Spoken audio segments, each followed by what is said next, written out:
Welcome to Rock Buzz.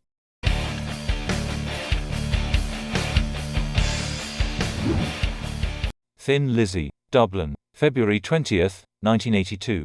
Steve GETT. Anyone who has ever witnessed Thin Lizzy in concert will doubtless be aware of the kind of response that Phil Lynott expects from the audience during the song Baby Drives Me Crazy. Nothing less than total euphoria is acceptable.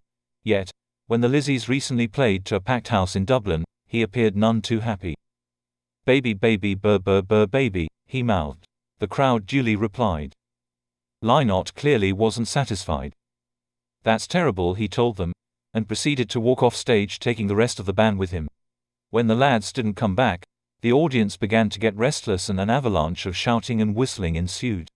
There could have been a riot, but then back came Phil and the boys, a cheeky grin sweeping across Lynott's face. "I was only joking," he assured us all before the music started up again.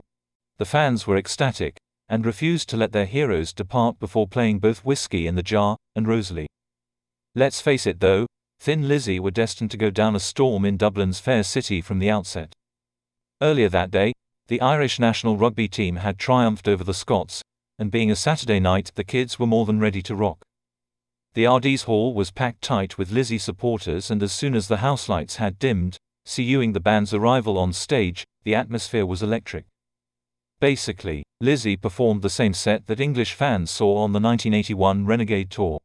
They kicked off with 3 new tunes, Angel of Death, Renegade, and Hollywood, before embarking on a series of classic numbers along with the excellent Pressure Will Blow. For sheer entertainment, Thin Lizzy must still rank as one of the hottest attractions in the business.